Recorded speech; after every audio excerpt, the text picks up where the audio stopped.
जय हिंद दोस्तों, मैं अरविंद कुमार मां क्लासेस लालगंज से। आज पॉलिटी का चौथा लेक्चर है जिसमें हम लोग देखेंगे। पिछले लेक्चर में हम लोगों ने देखा था कि बंगाल में एक सुप्रीम कोर्ट की स्थापना हुई थी और किस कानून के माध्यम से हुई थी, और अंग्रेजों ने बंगाल और बिहार में शासन करने के लिए एक कानून बना के भारत भेजा था, जो भारत के लिए आने वाला पहला कानून था 1773 का रेगुलेटिंग एक्ट। तो इसके बारे में हम लोगों ने चर्चा किया था कि उस कानून के द्वारा भारत में कौन कौन से कार्य किए गए थे, और अंग्रेजों ने वैसे ही भारत में कई सारे कानून बनाए हैं और उन्हीं कानून के माध्यम से हमारे संविधान का विकास हुआ है, निर्माण किया गया है। लेकिन भारतीय लोगों को पता चल गया कि अंग्रेजों के जो बनाए गए कानून हैं, इन्हीं कानून के माध्यम से हमें भी इन्हीं के द्वारा ऐसे ही कानून की जरूरत है। किंतु सबसे पहले अंग्रेजों के सामने इस बात को रखने के लिए कौन आगे आते हैं, ये अक्सर आपके एग्जाम में पूछा जाता है कि भारतीय संविधान की मांग करने वाले पहले व्यक्ति कौन थे। आपसे अक्सर एग्जाम में पूछ लेता है कि अंग्रेजों के सामने भारतीय संविधान की मांग करने वाले पहले व्यक्ति कौन थे। तो अंग्रेजों के सामने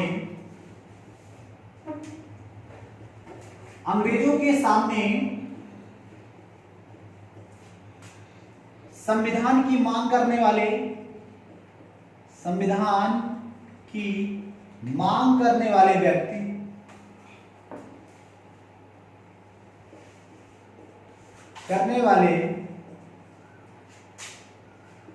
व्यक्ति थे बाल गंगाधर तिलक। बाल गंगाधर तिलक आपको पता होना चाहिए 1895 ईस्वी में सबसे पहले संविधान की मांग करने वाले व्यक्ति थे, जिन्होंने ब्रिटिश शासन के खिलाफ उन्होंने कहा कि हमें अपने देश के लिए एक संविधान बनाना है और हमें संविधान बनाने की अनुमति दीजिए। तो अक्सर हमारे एग्जाम में पूछा जाता है कि संविधान की मांग करने वाले पहले व्यक्ति कौन थे। तो बाल गंगाधर तिलक 1895 ईस्वी में संविधान की मांग किया था। और बाल गंगाधर तिलक को आपको पता होगा कि बाल गंगाधर तिलक को एक उपनाम से जाना जाता है, लोकमान्य बाल गंगाधर तिलक। इनकी उपाधि क्या है? इनकी उपाधि है लोकमान्य की उपाधि। अक्सर एग्जाम में कभी कभी आ जाता है कि लोकमान्य की उपाधि बाल गंगाधर तिलक को किसके द्वारा प्राप्त हुई थी, तो हम लोग नहीं जान पाते हैं। ये काफी सारे एग्जामों में पूछा गया है कि बाल गंगाधर तिलक को लोकमान्य की उपाधि किसके द्वारा दी गई थी। आपको पता होना चाहिए, अक्सर जानते हैं सरदार वल्लभ भाई पटेल को सरदार की उपाधि बारदोली की महिलाओं ने दिया था, ये सभी को पता होता है। लेकिन हम ये कभी जानने की कोशिश नहीं करते हैं कि बाल गंगाधर तिलक को लोकमान्य की उपाधि किसने दिया था। तो मुंबई के श्रमिकों के द्वारा आपको पता होना चाहिए बाल गंगाधर तिलक को लोकमान्य की उपाधि प्राप्त हुई थी। और आपको ये भी पता होना चाहिए मुंबई में जो गणपति उत्सव की शुरुआत किया था 1896 ईस्वी में, वो किसने किया था। तो बाल गंगाधर तिलक के द्वारा मुंबई में गणपति उत्सव की शुरुआत भी की गई। ये भी कई बार एग्जाम में आता है, गणपति उत्सव मुंबई में बहुत धूमधाम से मनाया जाता है। ये चीजें भी हम लोग देखते हैं। और आपको जानना है, अब कुछ समय बाद इन्होंने मांग तो कर दी सबसे पहले, और एक समय आता है 1922 में क्वेश्चन आता है कि 1922 में भारत के वो कौन से व्यक्ति थे जिन्होंने कहा था कि भारतीय लोग अपने संविधान का निर्माण स्वयं करेंगे। तो उनका नाम क्या था 1922 में? महात्मा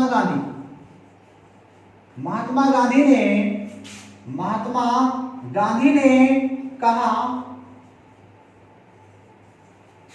भारतीय लोग अपने संविधान का निर्माण स्वयं करेंगे। 1922 में महात्मा गांधी के द्वारा कहा गया कि भारतीय लोग अपने संविधान का निर्माण स्वयं करेंगे। तभी आपसे एक क्वेश्चन और इसी से रिलेटेड आता है, याद हो आपको, पूछा जाता है संविधान सभा में वो कौन से व्यक्ति थे जो शामिल नहीं थे। तो आपको पता होना चाहिए महात्मा गांधी थे, वो मोहम्मद अली जिन्ना थे जो संविधान सभा में शामिल नहीं हुए थे। आपसे अक्सर एग्जाम में महात्मा गांधी ऑप्शन में रहते हैं, तो पूछा जाता है कि वो कौन से व्यक्ति थे, निम्नलिखित में से कौन से व्यक्ति थे जो संविधान सभा में शामिल नहीं थे। तो महात्मा गांधी, क्योंकि महात्मा गांधी ने 1922 में कहा था कि भारतीय लोग अपने संविधान का निर्माण स्वयं करेंगे, वो अंग्रेजों की सहायता से अपने कानून का निर्माण नहीं करेंगे, और अंग्रेजों के बनाए गए कानून का सहारा नहीं लेंगे। ये महात्मा गांधी ने 1922 में यह बात को पेश किया था, और इसी बात के कारण वो आगे संविधान सभा और संविधान निर्माण में शामिल नहीं होते हैं। ये चीज भी आपको याद रखना, और कुछ समय बाद आपको पता होना चाहिए। फिर एक समय आता है 1923। 1923 में आपको याद हो, 1923 में एक पार्टी बनती है स्वराज्य पार्टी। स्वराज्य पार्टी 1923 में स्वराज्य पार्टी का गठन किया जाता है। इसका गठन इलाहाबाद में होता है, इलाहाबाद में इसका गठन किया जाता है, और इसका गठन मोतीलाल नेहरू व चित्तरंजन दास, मोतीलाल नेहरू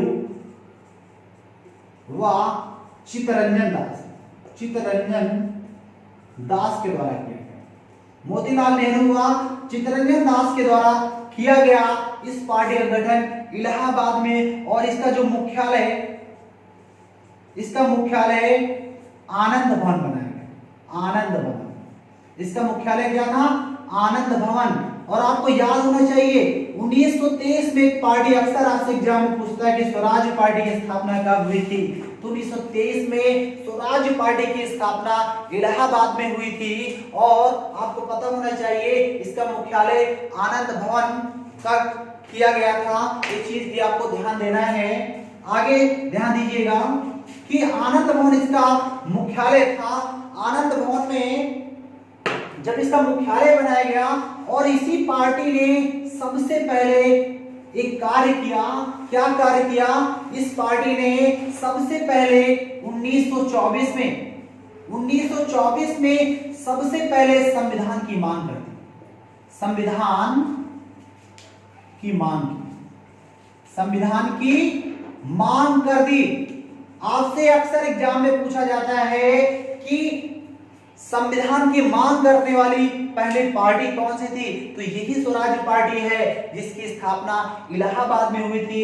इसकी स्थापना मोतीलाल नेहरू और चित्तरंजन दास के द्वारा की गई पार्टी थी। एक क्वेश्चन यहां से आता है कि सुभाष चंद्र बोस के गुरु कौन थे? तो चित्तरंजन दास। पीसीएस में भी एक क्वेश्चन आ चुका है, 2018 में पूछा गया था क्वेश्चन कि सुभाष चंद्र बोस के गुरु का क्या नाम था? जो चित्तरंजन दास थे। आपको पता होना चाहिए इन्हें देश बंधु के नाम से भी जानते हैं। देश बंधु किसे कहा जाता है? चित्तरंजन दास को कहा जाता है। और दीन बंधु किसे कहा जाता है? CF एंड्रूज को कहा जाता है। ये सारी चीजें आपको अच्छे से जानना भी है। ये छोटे छोटे क्वेश्चन है, छोटी छोटी बातें हैं, जिनको हमें याद ही रखना है, अच्छे से पढ़ना है। इसी वजह से मैं बीच में इन सब चीजों को भी बता रहा हूँ। यही सारी चीजें आपको दिमाग में बैठती जाएंगी, और एग्जाम में मेरी बातें याद आएंगी, और क्वेश्चन को आप सही कर पाओगे। आप मेरे साथ बने रहिए। मैं आपको सारी चीजों को एकदम सरल आसान भाषा में बताने वाला हूँ। इन जो अभी मैं संविधान पे ही आने वाले हैं, संविधान की ही बात चल रही है, अभी सारे डाउट्स क्लियर हो जाएंगे। आपको पता होना चाहिए, अगर आपसे पूछता है कि संविधान की मांग करने वाले पहले व्यक्ति कौन थे, तो बाल गंगाधर तिलक। अगर पूछा जाए किसने कहा था कि भारतीय लोग अपने संविधान का निर्माण स्वयं करेंगे, तो महात्मा गांधी ने कहा था। और किस पार्टी ने सबसे पहले स्वराज पार्टी ने संविधान की मांग की? किस पार्टी ने मांग की? तो स्वराज पार्टी ने मांग की। कब की थी? 1924 में। ये स्वराज पार्टी बनी कब थी? 1923 में बनी थी। कहाँ? इलाहाबाद में। इसका मुख्यालय आनंद भवन है, और इसका निर्माण पार्टी का किसने किया था? मोतीलाल नेहरू और चित्तरंजन दास। और 1924 के आम चुनाव में ये पार्टी विजयी होती है और अपना पहला विधानसभा अध्यक्ष विठल भाई पटेल को बनाती है। ये पार्टी अपना पहला विधानसभा अध्यक्ष किसको बनाती है? विठल भाई पटेल को बनाती है। ये भी एग्जाम में क्वेश्चन आता है, स्वराज पार्टी के द्वारा पहला विधानसभा अध्यक्ष किसको बनाया गया था? तो विठल भाई पटेल को बनाया गया था। आप सभी चीजों को हिस्ट्री में पढ़ो। हिस्ट्री में मैं आपको एक चीज पढ़ाऊंगा, अच्छे से पढ़ाऊंगा, सारी चीजें क्लियर हो जाएंगी। हम यहाँ पे संविधान से जुड़े हुए मुद्दों को पढ़ रहे हैं, अपने अंदर संविधान के निर्माण की, विकास की अच्छी पकड़ बना रहे हैं, अच्छी जानकारी को प्राप्त कर रहे हैं। आप देखिए इन सब चीजों को भी हमें याद रखना है। ये बताइए कि इस समय की जो सबसे बड़ी पार्टी थी कांग्रेस पार्टी थी, क्या कांग्रेस पार्टी ने संविधान की मांग नहीं की?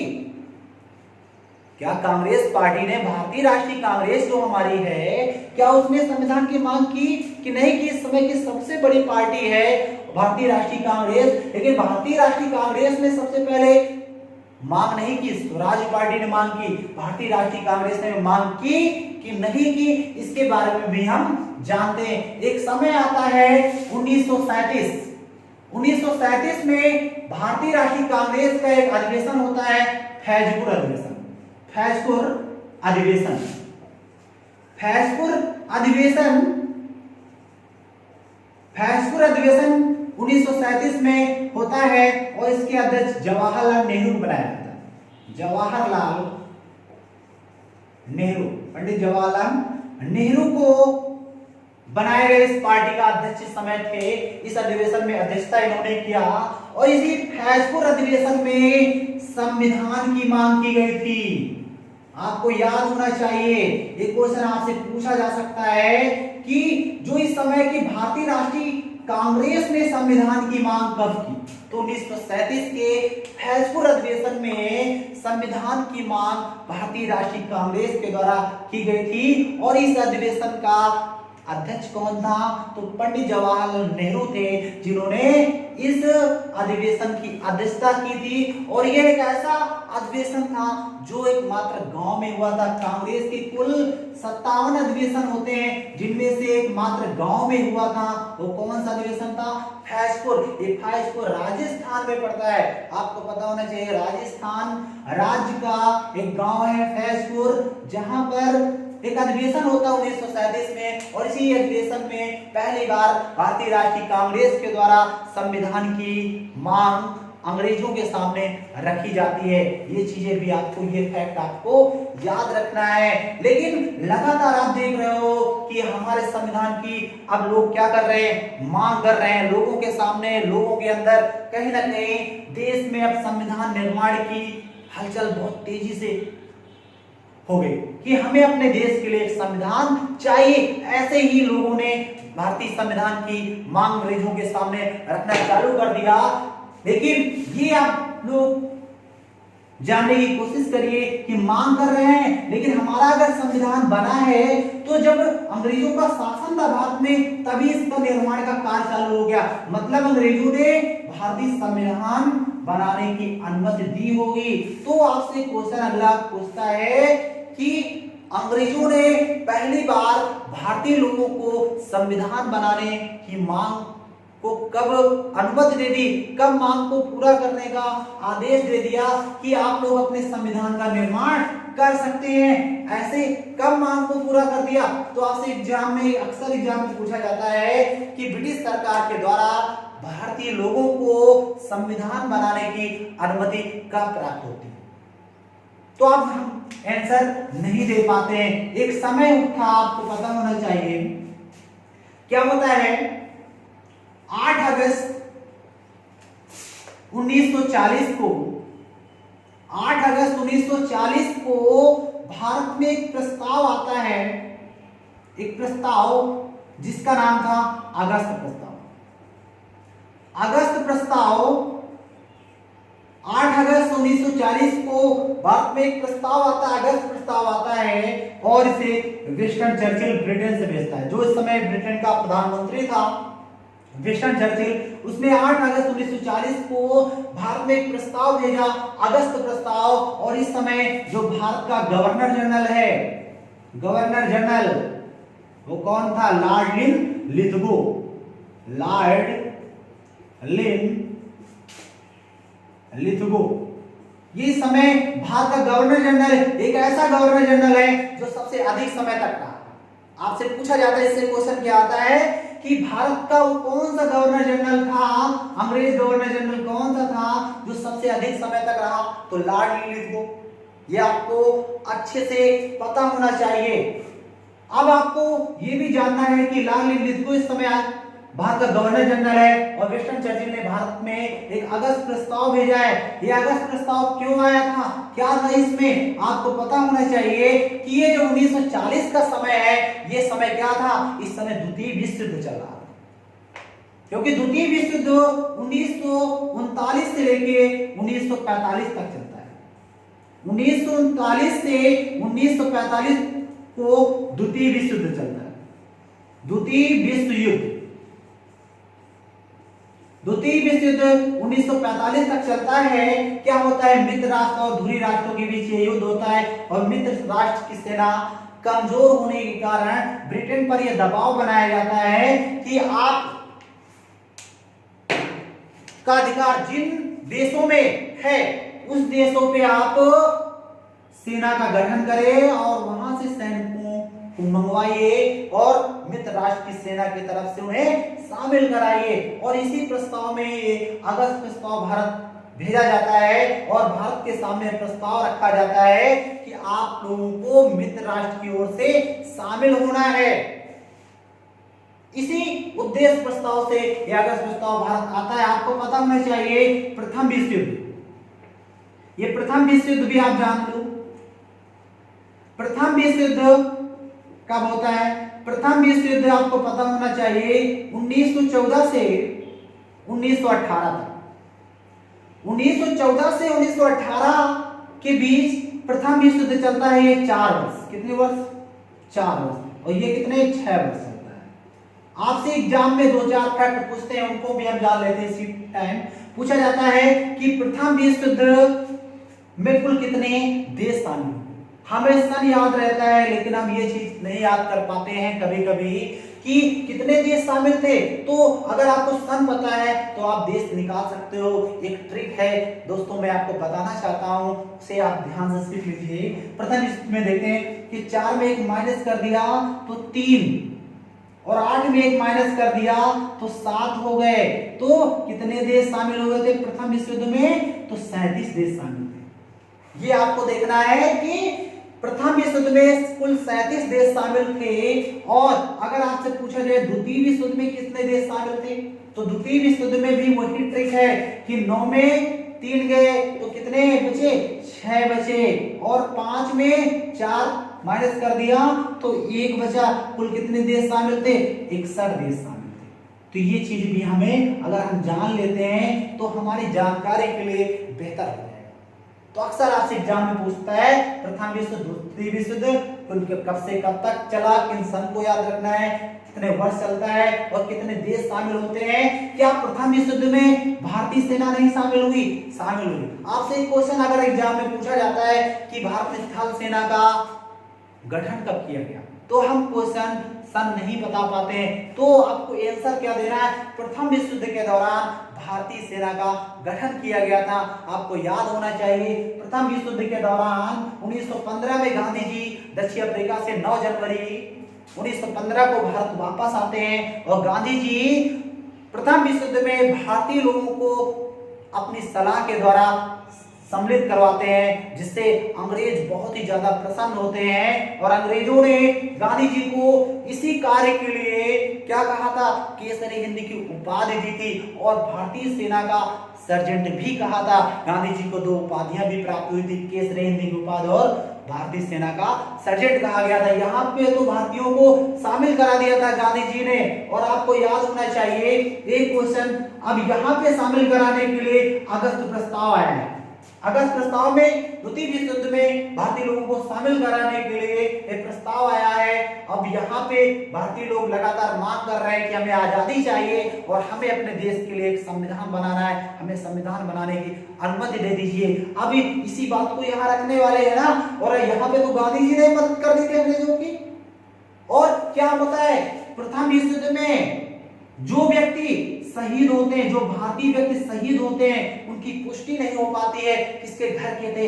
इसी वजह से 1921 में इंडिया गेट बनाया गया था। इंडिया गेट, दिल्ली में इंडिया गेट बनाया गया था, जिसे अज्ञात सैनिकों का स्मारक कहा जाता है। इसको क्या कहा जाता है? अज्ञात सैनिकों का स्मारक कहा जाता है। जो प्रथम विश्व युद्ध में भारतीय लोग शहीद हुए थे, उन्हीं की याद में 1921 में इंडिया गेट बनाया गया था और इसे अज्ञात सैनिकों का स्मारक कहा जाता है। और आपको याद होना चाहिए, इसी इंडिया गेट पे लिखा हुआ मिलता है हमको अमर जवान ज्योति, अमर जवान ज्योति।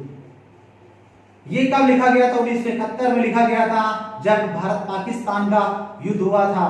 आपको पता होना चाहिए भारत पाकिस्तान का भी युद्ध 1971 में हुआ था, तो आपको पता होना चाहिए भारत में राष्ट्रीय आपातकाल भी लगा था इस समय। तो तभी भारत पे जो सैनिक शहीद हुए थे उनकी याद में इसी इंडिया गेट पे अमर जवान ज्योति भी लिख दिया। ये छोटी छोटी बातें मैं आपको बता देता हूँ कि आप इन चीजों को जानो। आप लोग नहीं जानते हो तो आपको ये चीजें भी पता हो जाए। अब क्या होता है, यहाँ पे तो बात खत्म हो गई। प्रथम विश्व युद्ध में गांधी जी ने मदद कर दी, लेकिन दूसरी विश्व युद्ध जो चल रहा था, अब मित्र राष्ट्र की सेना जो ब्रिटेन पर दबाव पड़ता है कि आप जिन प्रांतों में, जिन देशों में आपका कब्जा है, वहां से आप सैनिकों को मंगवाइए।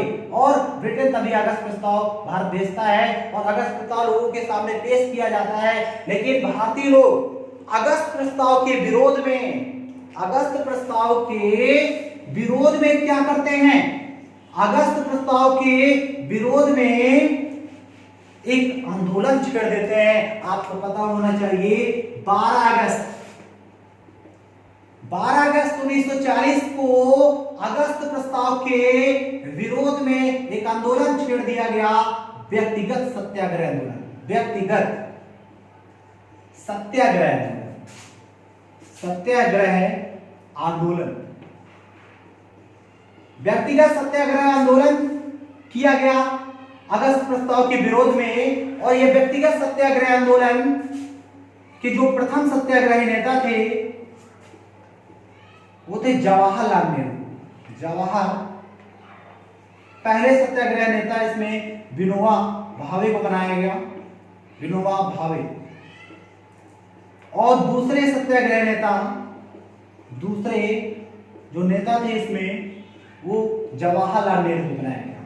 कई बार एग्जाम में आया है क्वेश्चन कि व्यक्तिगत सत्याग्रह आंदोलन के दूसरे नेता कौन थे? तो जवाहरलाल नेहरू। व्यक्तिगत सत्याग्रह आंदोलन कब चालू किया गया? तो 12 अगस्त 1940 को चालू किया गया था व्यक्तिगत सत्याग्रह आंदोलन। इसका एक दूसरा और भी नाम है दिल्ली चलो आंदोलन, दिल्ली चलो आंदोलन। यह आंदोलन विनोबा भावे के द्वारा कहां से चालू किया गया था? महाराष्ट्र में एक स्थान है पवनार आश्रम, पवनार आश्रम, यहां से यह आंदोलन चालू किया गया। पूछा जाता है कि व्यक्तिगत सत्याग्रह आंदोलन कहां से चालू किया गया? तो पवनार आश्रम से चालू किया गया, जो कहां पे है? महाराष्ट्र में है एक आश्रम। ये आश्रम विनोबा भावे के द्वारा बनाया गया। विनोबा भावे आपको पता होना चाहिए, यह वही महान व्यक्ति हैं जिन्होंने, जिनके बारे में एक आंदोलन सभी लोगों को याद रहता है, भूदान आंदोलन। भूदान आंदोलन 1951 में विनोबा भावे के द्वारा आंध्र प्रदेश में चलाया गया था दोस्तों, कि आंध्र प्रदेश में जिन लोगों के पास आवश्यकता से अधिक जमीन है वह व्यक्ति अपनी जमीन लोगों को दान कर सकते हैं। ऐसा इन्होंने एक आंदोलन 1951 में चलाया गया था। और इसी कार्य के लिए इन्हें 1958 में, उसी आंदोलन के लिए 1958 में विनोबा भावे को रेमन मैग्सेसे पुरस्कार दिया गया था। तो आपसे एग्जाम में पूछा जाता है दोस्तों कि भारत में पहले भारतीय व्यक्ति कौन से हैं जिन्हें रैमन मैग्सेसे पुरस्कार प्राप्त हुआ था। तो विनोबा भावे थे। किसके लिए मिला था? भूदान आंदोलन के लिए मिला था। ये वही विनोबा भावे हैं जो व्यक्तिगत सत्याग्रह आंदोलन की नेतृत्व करता है, आश्रम पौनार आश्रम के संस्थापक हैं। विनोबा भावे के बाद अगर पूछा जाए पहली भारतीय महिला है जिन्हें रैमन मैग्सेसे पुरस्कार मिला है तो वो किरण बेदी हैं, जिनको 1994 में मिला हुआ है। ये भी आपको जानना है। और 2018 में आपको पता होना चाहिए भरत भाटवानी और सोनम वांगचुक को रैमन मैग्सेसे पुरस्कार दिया गया है और 2019 में रवीश कुमार को मिला हुआ है। ये चीजें भी आपको करंट में याद रखना है। रैमन मैग्सेसे पुरस्कार फिलीपींस की सरकार के द्वारा दिया जाता है। फिलीपींस के मनीला से वितरण होता है और इसे एशिया का नोबेल भी कहा जाता है। ये वही विनोबा भावे हैं, इस आंदोलन के प्रमुख नेताकर्ता। और ये इस आंदोलन के द्वारा क्या होता है कि भारतीय लोग मांग रख देते हैं कि हम द्वितीय विश्व युद्ध में तभी शामिल होंगे जब हमें अपने देश के लिए संविधान बनाने की अनुमति मिलेगी। और इसी आंदोलन के द्वारा भारतीय लोगों को संविधान बनाने की अनुमति प्राप्त हो जाती है। तो आपसे अगर एग्जाम में दोस्तों पूछता है कि भारतीय लोगों के द्वारा, या पूछा जाए आपसे कि ब्रिटिश सरकार के द्वारा भारतीय लोगों को संविधान बनाने की अनुमति कब प्राप्त हुई, तो 1940 में व्यक्तिगत सत्याग्रह आंदोलन के द्वारा भारतीय लोगों को संविधान बनाने की अनुमति प्राप्त हुई थी। और इसी के बाद अब संवैधानिक विकास चालू हो जाता है। दोस्तों अगला वीडियो बहुत ही अच्छा आने वाला है, जहां से आप सभी लोग जानते हो, जहां से सभी लोग पढ़ाना चालू करते हैं, लेकिन उनमें से भी कुछ चीजें आपको नहीं मिलने वाले हैं जो हम आपको